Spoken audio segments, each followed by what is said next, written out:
Bom dia, pessoal. Então, na aula de hoje a gente vai falar um pouquinho sobre o serviço de hemodinâmica, né? De uma forma assim bem simples para vocês entenderem como é que funciona esse serviço e qual que é a nossa função de técnico em radiologia num serviço de hemodinâmica. Tá ok? Então vamos lá. Então, basicamente, o que é um setor de hemodinâmica, né? O setor de hemodinâmica ele é um setor de alta complexidade, né? Dentro de um hospital ele se equipara a um centro cirúrgico, mas a diferença é que ali a gente não faz cirurgia aberta, né? Cirurgia exposta, são utilizados outros instrumentos de diagnóstico e de tratamento, que são os catéteres, um procedimento minimamente invasivo, onde o paciente recebe apenas uma anestesia local. Se o paciente estiver muito agitado durante o procedimento, o médico faz uma pequena sedação, mas o paciente ele permanece lúcido, permanece acordado, até porque, né, em algumas projeções, em algumas injeções, o médico precisa que o paciente ou prenda a respiração ou respire fundo.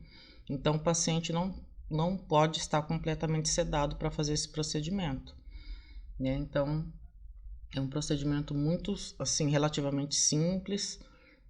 Poucas complicações acontecem, mas às vezes acontece, mas é pouco, né? Até porque é um procedimento minimamente invasivo. Então nós temos algumas especialidades que usufruem desse ambiente, né? Algumas especialidades médicas. Então as principais que a gente tem, né, é a cardiologia intervencionista, que a parte, né, que mais costuma utilizar o serviço de hemodinâmica, é a cardiologia intervencionista. Né, onde eu trabalho, a maior parte dos procedimentos são de cardiologia intervencionista. Tá? Cirurgia cardíaca também, para fazer a avaliação das coronárias, para fazer a avaliação das mamárias. Então é importante essa avaliação, né, antes de fazer uma cirurgia cardíaca. Então sempre o paciente costuma passar por um cateterismo para fazer uma avaliação dessas artérias, tá? Radiologia intervencionista, né, quando a gente fala disso, existem médicos que fazem vários tipos de procedimentos não especializados, por exemplo, como no caso de um cateterismo cardíaco, que quem pode fazer é só um médico cardiologista com especialização em hemodinâmica. Mas existe o médico da radiologia intervencionista, ele pode fazer outros procedimentos, né, em outros órgãos do corpo. Tá? Como, por exemplo, no fígado, no baço, né? Em outras regiões do corpo ele pode estar fazendo outros procedimentos também. Então, ele é um médico mais generalista, vamos dizer assim.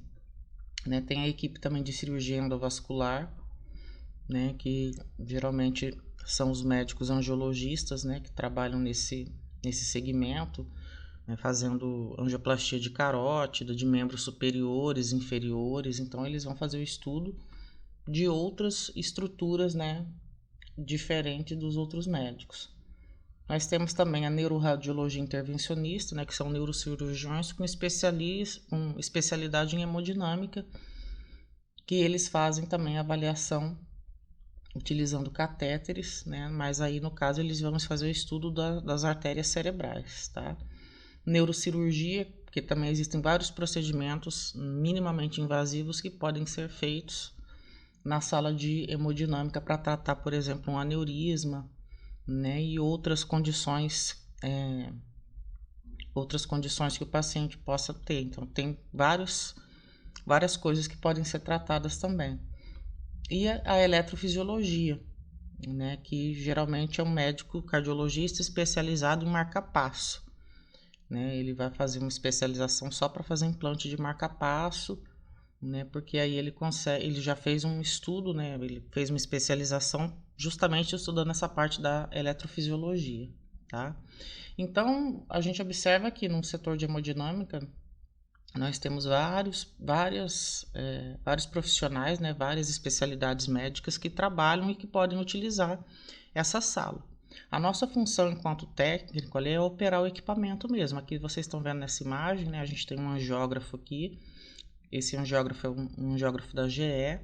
Né? Nós temos dois médicos aqui fazendo uma punção radial no paciente. E o técnico em radiologia ele vai se colocar mais ou menos aqui nessa posição. né, que é onde ficam os controles do equipamento, e você vai movimentando esse equipamento para o médico durante o procedimento, e tudo que ele vai fazer a gente vai visualizando nessa tela. Então, o técnico em radiologia ele vai acompanhar a subida do catéter, vai posicionar o angiógrafo, né, e fazer as projeções de acordo com o tipo de procedimento que é realizado. Cada tipo de procedimento tem uma rotina diferente de projeções, né? Então, para o cateterismo cardíaco, existe uma rotina de projeção, né? Para fazer uma angiografia cerebral é outra rotina, e para fazer outros procedimentos existem outras rotinas. Então, cada tipo de procedimento tem uma rotina, né, que a gente utiliza para poder estudar as diferentes regiões anatômicas. Então, a função do técnico em radiologia basicamente é operar o angiógrafo. A nossa função aqui é essa. Tá? Todo mundo está usando a proteção radiológica, né? Os dois médicos estão usando a proteção radiológica por baixo aqui do capote, impermeável, estéreo.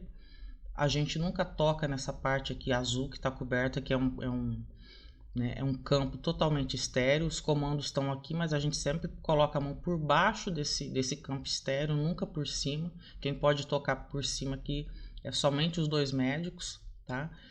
E fica sempre um técnico em enfermagem dentro da sala circulando, né, fornecendo os materiais que o médico vai precisando, aplicando medicação no paciente quando é solicitado pelo médico, né, e também auxiliando o médico nesses outros aparelhos que ficam aqui dentro da sala, porque vocês estão observando que tem várias coisas na sala, né? A gente tem um polígrafo, que é onde o médico vai acompanhando, né, o ritmo cardíaco do paciente. Sempre fica vários outros aparelhos aqui dentro, tem um respirador também, em caso de parada cardiorrespiratória, né? A gente tem vários equipamentos ali para fazer a ressuscitação do paciente. Tem também o desfibrilador cardíaco, que é utilizado para chocar o paciente em caso de parada cardíaca, né? Então, tem vários equipamentos que ficam ali porque é um setor de alta complexidade e caso aconteça durante o procedimento uma parada cardíaca, né? Existe todo um aparato ali dentro, né, de equipamentos para a ressuscitação do paciente, tá? Basicamente, né, o que um paciente, para fazer um exame de qualquer um desses exames que é feito nessa sala de hemodinâmica, o que o paciente precisa? Tá? Isso aqui é um roteirinho básico, dependendo do hospital, pode ser que eles acrescentem mais coisas, mas o básico é isso que está aqui. Né? Geralmente eles pedem para o paciente fazer uma tricotomia na virilha, por quê? Nós utilizamos duas formas para poder acessar, né, as coronárias ou acessar os diferentes vasos que vão ser tratados ou vão ser diagnosticados durante o exame. Ou a punção radial ou a punção femoral. Então, né, geralmente sempre se pede para o paciente fazer uma tricotomia, mas isso também não é obrigatório, porque a equipe de enfermagem ela confere se foi feito na região que o médico vai fazer a punção, e se não foi feito, isso é realizado na hora dentro da sala pela equipe de enfermagem, tá? Então tem que retirar todos os pelos, porque, né, vai ser feita uma punção, então se for na virilha, tem que retirar os pelos pubianos, né, onde vai ser realizada a punção, não precisa tirar tudo, mas é só na região realmente que vai ser feita a punção. E no antebraço também, né? Geralmente o homem tem muito pelo nessa região do antebraço, então onde vai ser feita a punção também os pelos são retirados, tá? Precisa estar com jejum de no mínimo 6 horas antes de fazer o exame, porque se utiliza contraste iodado, tá? Todo o exame na sala de hemodinâmica é usado contraste iodado. Então, esse contraste, em algumas pessoas, ele costuma provocar enjoo. E o paciente pode, durante o exame, começar a ter vontade de vomitar ou começar a vomitar durante o exame, e isso pode prejudicar o exame, inclusive o próprio paciente, porque ele pode broncoaspirar. Né, que ele fica deitado, então pode broncoaspirar, principalmente se ele tiver com uma sedação leve. Então, o recomendado é que seja feito um jejum pelo menos de no mínimo 6 horas antes do procedimento, né, para que não aconteça esses imprevistos durante o exame.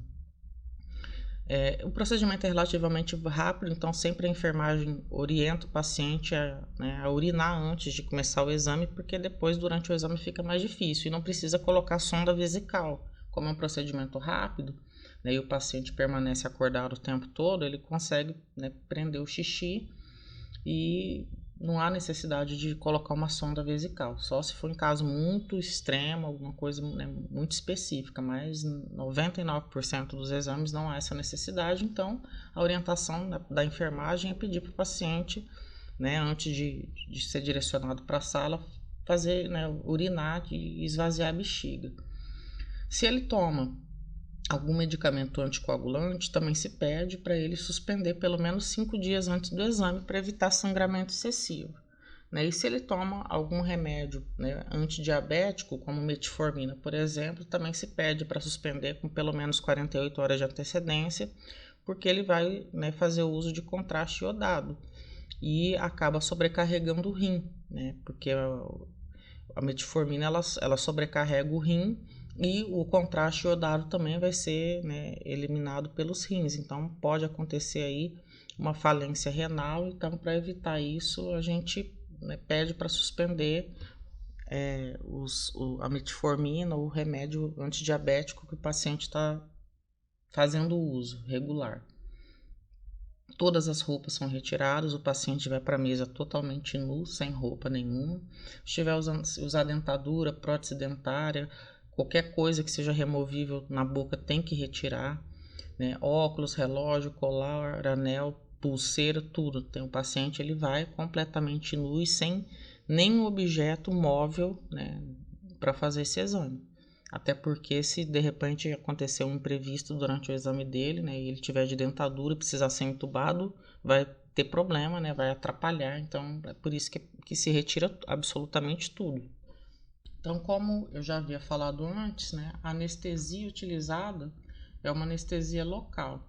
Então, o médico ele vai colocar, né, fazer uma anestesia ali local na punção, dependendo da região que ele vai puncionar.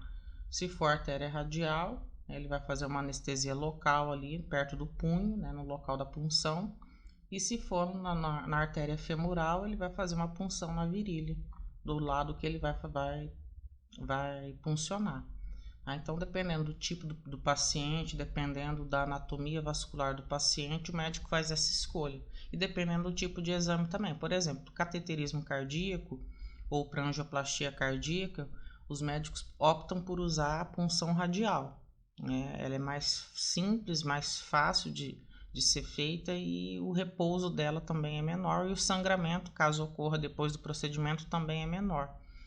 Mas nem sempre é possível, né? Às vezes, por a própria anatomia do paciente, o catéter não sobe, ou o paciente tem as artérias, né, muito estreitas e acaba, né, provocando muito incômodo.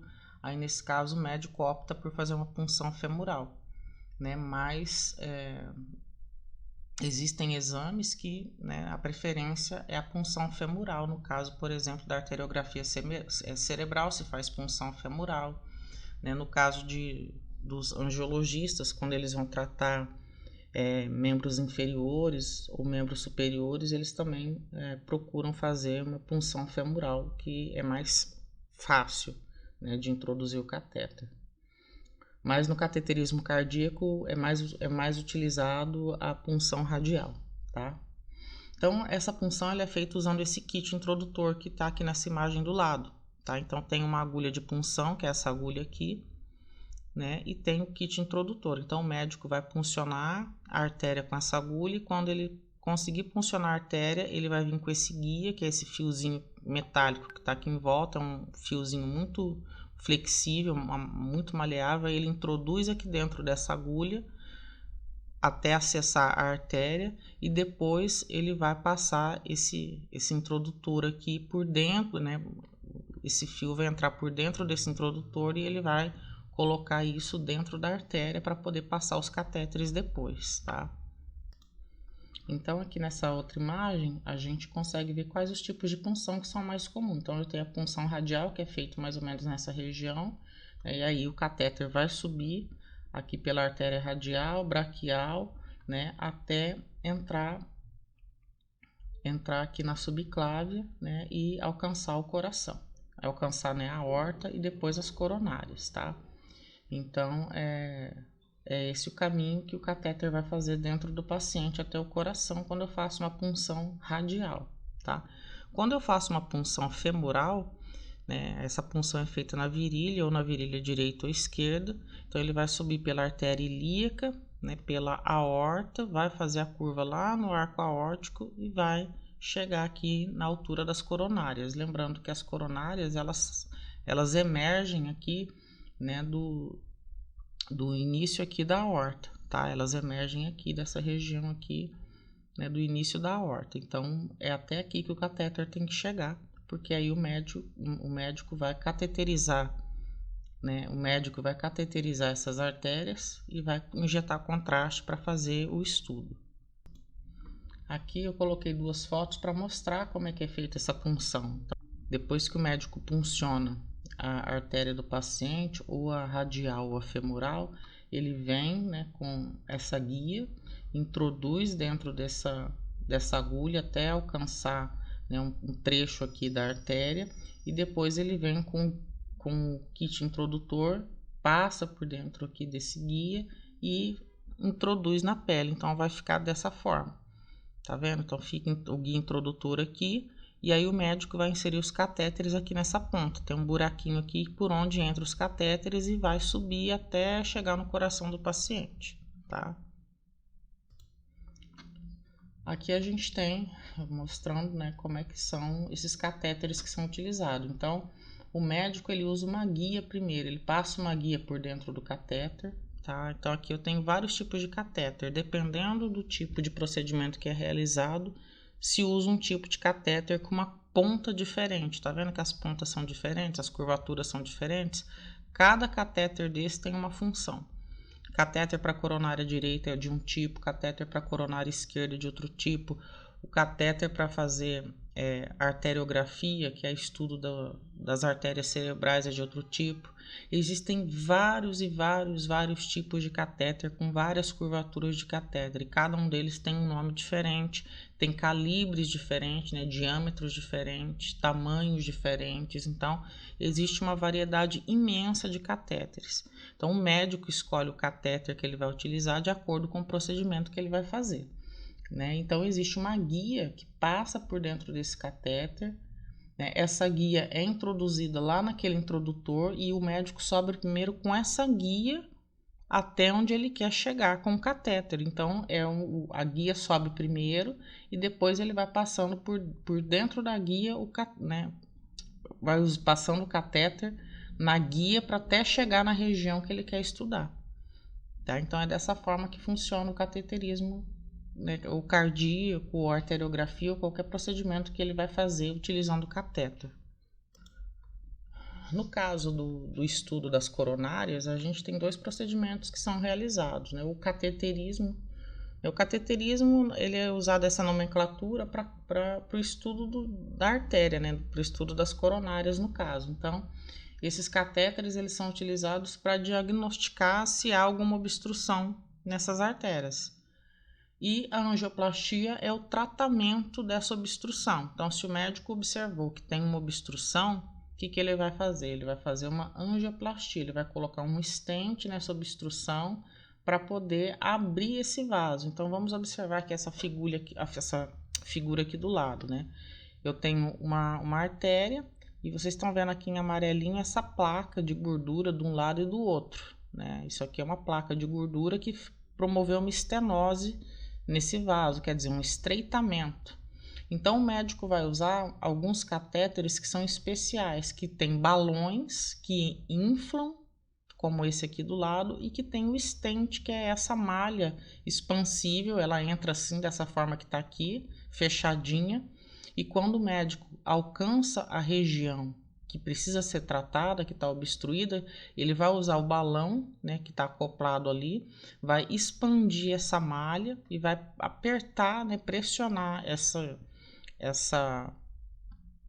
gordura que está aqui obstruindo a passagem do sangue contra as paredes, né, da própria artéria. Então, quando ele desinflar esse balão, vai ficar só o stent assim, ó, uma malhazinha de aço sustentando essa artéria aberta. Então, o objetivo da angioplastia é tratar a obstrução e abrir esse vaso para que o sangue volte a fluir por aqui normalmente, né? Então, ele primeiro faz o cateterismo, onde ele vai injetar contraste para ver onde é que estão as obstruções, se elas existem, e depois, se for necessário, e for diagnosticado que tem obstrução, ele vai usar um outro catéter que tem um stent, né? E esse stent vai ser colocado e expandido usando um balão para que ele fique, né, para que a coronária fique totalmente aberta e o fluxo de sangue possa voltar ao normal, né? Então, é essa a função da angioplastia, tratar aquela região que está obstruída. Então, aqui eu vou mostrar para vocês um vídeo, né, que mostra um cateterismo cardíaco. Então, aqui eu tenho o coração, essa sombra aqui em volta é o coração, né? E aqui a gente tem o catéter.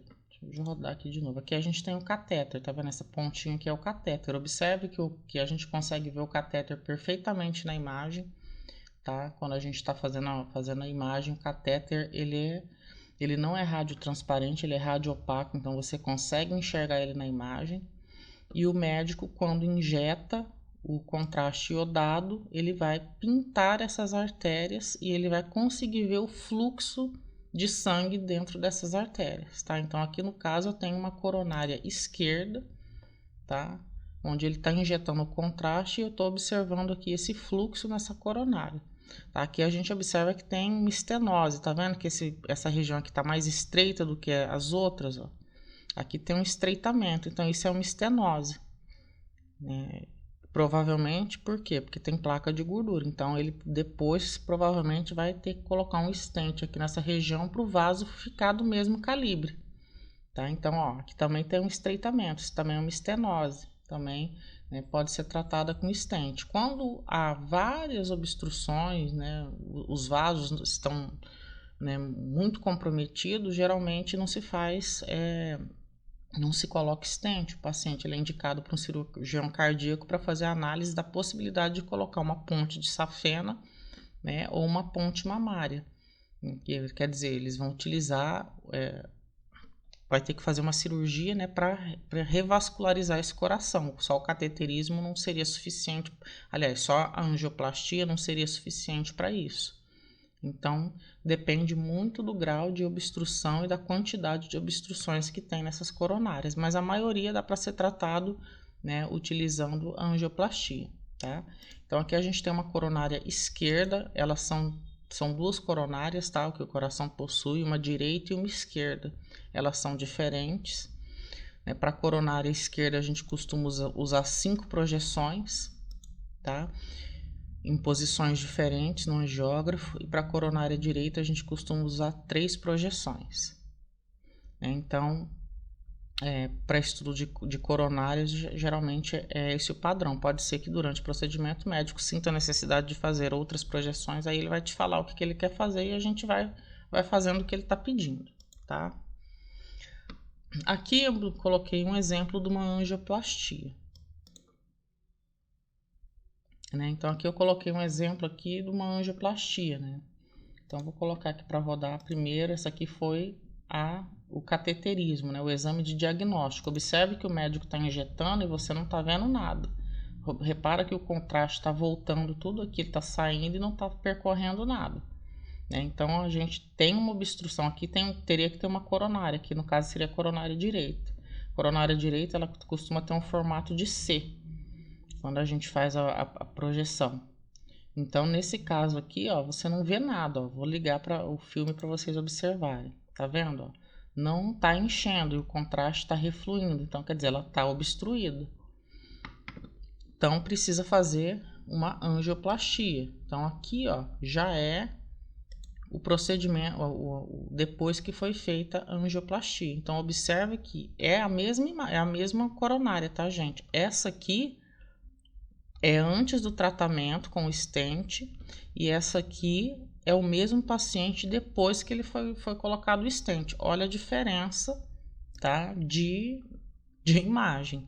Aqui a gente tem a coronária direita, ó, totalmente revascularizada, totalmente aberta. Vocês estão vendo que tem um guia aqui dentro, ó, tá vendo esse pretinho aqui? É o guia que o médico passa e em cima desse guia que ele vem com os stents aqui para poder colocar. Então ele colocou um stent aqui, ó, ele vai daqui até aqui. Quando esvazia, a gente consegue ver o contorno do stent, tá vendo, ó? Observe que aqui tá mais escurinho, então é o contorno do stent. A gente consegue ver isso que você tá vendo aqui no final é a guia, tá? E aqui é o stent. Então observe que foi totalmente revascularizado, né? Só com uma colocação de stent. Olha como a coronária ela tem que ser normalmente, né? Ela tem que ser dessa forma. Essa aqui é a coronária direita. E olha aqui na outra imagem como ela estava totalmente fechada, tá? Então isso aqui, né, é uma demonstração de como é que é feito o tratamento. Isso aqui é um procedimento relativamente rápido, tá, pessoal? Não demora não. Geralmente um procedimento desse entre o cateterismo e o tratamento, que esse aqui não passa de 1 hora, 40 minutos a 1 hora, tá? É uma coisa muito rápida. E o paciente está o tempo todo conversando, acordado, falando com o médico perguntando o tempo inteiro, tá? Ele não é sedado, é só anestesia local. Aqui a gente tem um outro procedimento, tá? Que também é feito na sala de hemodinâmica, né? Foi feita aqui uma aortografia, né? Que é uma imagem da aorta totalmente contrastada, ó. Aqui a gente tem um catéter chamado de pigtail, que tá vendo que ele tem um arredondadinho aqui na ponta, né? Então, e ele tem alguns furinhos em volta dele. Então, quando o médico injeta o contraste, a gente consegue ver, né, toda a região aqui do arco aórtico, né? E a subclave, ó. As subclaves estão aqui, né? E aqui a gente está vendo as carótidas, tá? Carótida direita, carótida esquerda. Então, a gente consegue ver tudo contrastado. Vou ligar aqui para vocês observarem.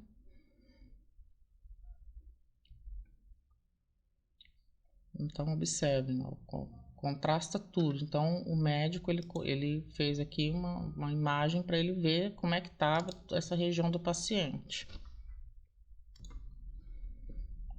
Aqui nessa outra imagem, né, nós temos uma arteriografia, tá? Que é um estudo das artérias cerebrais, também injetando contraste iodado. O contraste usado na hemodinâmica é sempre o iodo, é o mesmo que se usa na tomografia, tá? O mesmo tipo de contraste. A diferença, né, é que essas injeções, a maioria delas são feitas manualmente pelo médico.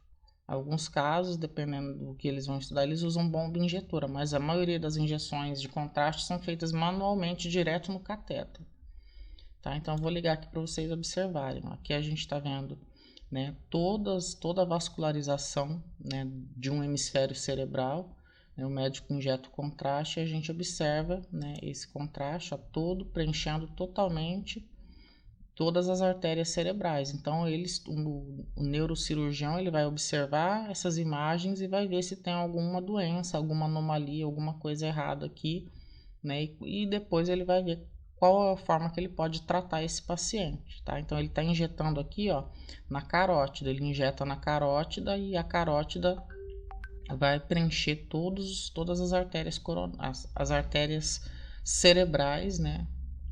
E de um hemisfério cerebral, tá, gente?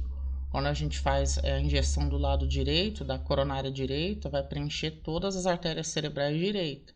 Quando o médico faz a injeção na coronária esquerda, vai preencher todas as artérias cerebrais do lado esquerdo. Então tem que fazer dos dois lados. Ele, quando vai fazer uma arteriografia, ele faz do lado direito e do lado esquerdo, tá? As injeções.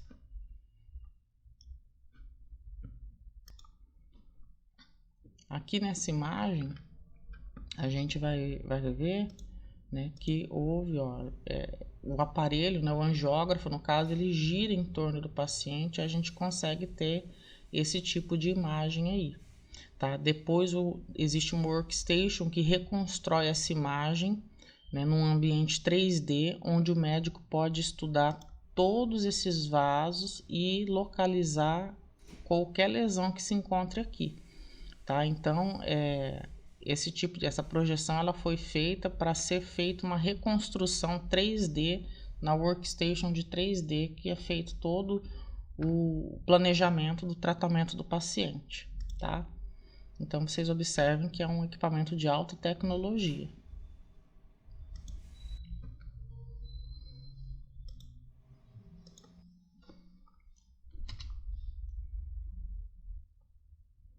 Aqui nós temos também um outro procedimento que é feito na sala de hemodinâmica, né, que é o implante de marca-passo. Então, o médico ele vai fazer aqui uma incisão aqui na região da subclávia do paciente, vai passar esses 2 eletrodos aqui, né, que vão ficar lá implantados no coração. Ele faz as medições, né, é um eletrofisiologista que faz isso, um cardiologista especializado em eletrofisiologia que faz esse procedimento. Então, ele implanta, né, esses eletrodos na parede do coração e aí depois ele implanta o gerador, né, que é o marca-passo propriamente dito, que vai estimular esses eletrodos e aí ele vai estimulando esses eletrodos e esses eletrodos estimulam o músculo cardíaco a bater num movimento ritmado. Tá? Então isso aqui é um implante, né, subcutâneo, fica embaixo da pele. E é feito também na sala de hemodinâmica esse procedimento. Então aqui ó, é o final já do procedimento, depois que ele já implantou tudo, ele só está querendo visualizar como é que ficou esses implantes depois né, já de terminado o procedimento de implantação de marca-passos, tá? Também é um procedimento que é feito na sala de hemodinâmica. Então observem, eu estou mostrando assim vários procedimentos que são feitos, né, numa sala de hemodinâmica. Como é que isso tudo é feito, como é que, né, que se pode fazer numa sala de hemodinâmica para vocês terem mais ou menos uma noção do que se faz numa sala de hemodinâmica. Então observem que são sempre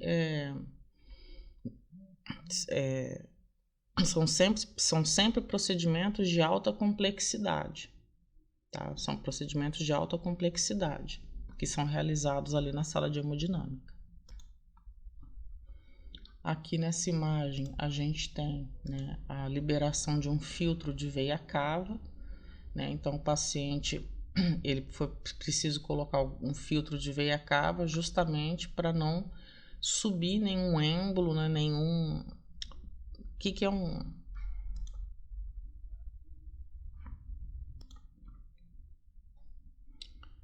Então aqui nessa outra imagem a gente tem um filtro de veia cava, né, sendo colocado numa veia cava aqui.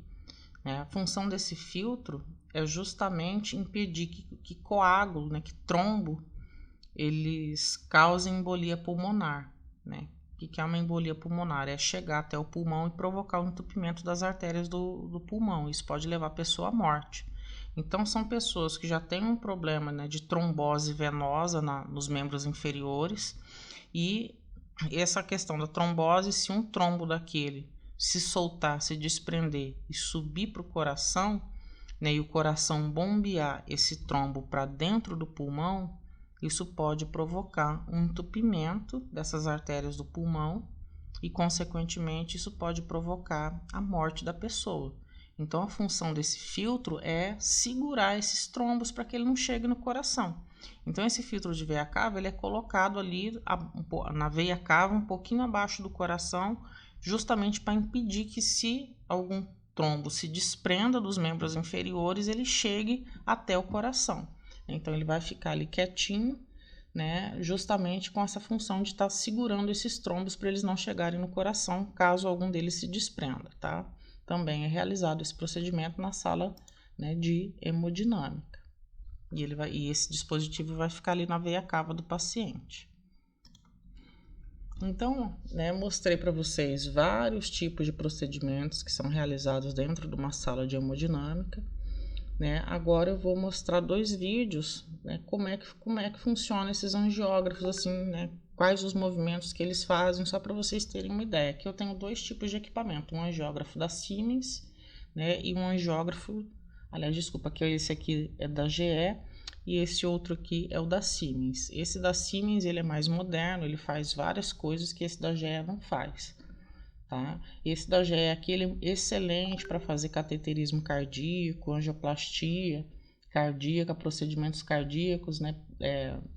é muito bom para isso. Esse aqui da Siemens, ele é mais usado pelos neurologistas para fazer exames de arteriografia e fazer reconstruções 3D nas artérias cerebrais, tá? Então, ele tem mais funções do que esse aqui da GE. Vou ligar o vídeo de um e depois de outro. Então, a gente vai observar, né, que a mesa é uma mesa com tampo basculante, né, e esse arco ele gira em torno do paciente. Tá? Eu consigo subir a mesa, ó. Eu subo, desço a mesa, eu movimento o intensificador, né, ou afasto o intensificador, e eu consigo colocar esse intensificador e esse arco em várias projeções diferentes, em várias angulações diferentes. Então, durante o procedimento médico vai estar aqui em pé do lado e o técnico vai estar aqui fazendo tudo isso aqui, esses movimentos, conforme o médico for pedindo. Então, ele vai pedindo, a gente vai movimentando o arco e colocando as projeções que ele está pedindo durante o exame. Tá? Então, a nossa função é basicamente saber operar bem esse equipamento. Tá? Então, eu tenho que saber mexer aqui em todos os comandos e conseguir fazer todas essas projeções. Às vezes, durante o procedimento, eu tenho que subir, descer a mesa, né? Então, a gente tem que estar fazendo isso tudo aí. E, às vezes, dependendo da situação, tem que ser um pouco rápido. Tá? Então, é uma questão de treino, conforme quanto mais exames a gente faz, mais a gente consegue pegar o jeito do equipamento, tá? E requer também, assim, treinamento, estudo, é óbvio, né? Até porque é um equipamento, né, muito moderno. E aqui a gente tem o da Siemens, aqui do outro lado, que eu vou ligar aqui para vocês verem, né, o vídeo rodando também. Eles fazem basicamente os mesmos movimentos. Reparem, a diferença é que esse aqui, por ser mais moderno, o movimento dele é muito mais rápido. Eles têm sensor de colisão, tá? Então, quer dizer, quando você começa a aproximar muito o flat do paciente, ele vai começar a avisar aqui na tela, né, sobre colisão. Se tiver alguma coisa obstruindo o giro dele também, ele não vai continuar o movimento, ele vai começar a aparecer um aviso na tela que está em colisão. Tem alguma coisa, né, ali que pode estar atrapalhando o movimento dele. Então, a gente também, antes de começar o procedimento, o ideal é que a gente observe em volta de todo esse arco, se tem alguma coisa que possa colidir durante os movimentos, porque você repara que o movimento dele é bem amplo, ele se movimenta bastante. Tá? Ele tem movimentação para todos os lados, ó. A mesa desce, a mesa sobe, a mesa tem o tampo basculante, o arco eu posso mudar ele de posição, tá vendo? Quando eu quero colocar ele na lateral da mesa para descer até os membros inferiores, né? Então essa posição é para eu descer com a mesa até os membros inferiores do paciente. Se eu vou fazer, por exemplo, um procedimento na perna, né? Eu preciso subir essa mesa e o arco chegar ali na perna. Então, é por isso que ele faz esse movimento para lateral, tá? O da GE também faz esse movimento, né, para lateral, mas aqui eu só demonstrei o da Siemens, mas ambos fazem isso. Eu posso colocar esse aparelho todo na lateral aqui da mesa, porque se você observar, eu não vou conseguir chegar nos pés porque tem uma barreira aqui, mas se eu jogar ele para o lado eu consigo. Então ele movimenta para o lado direito e para o lado esquerdo, tá? O da Siemens ele só se movimenta para o lado esquerdo, mas mesmo assim eu consigo fazer tudo que eu faço aqui no da Siemens, eu consigo fazer no da GE, tá?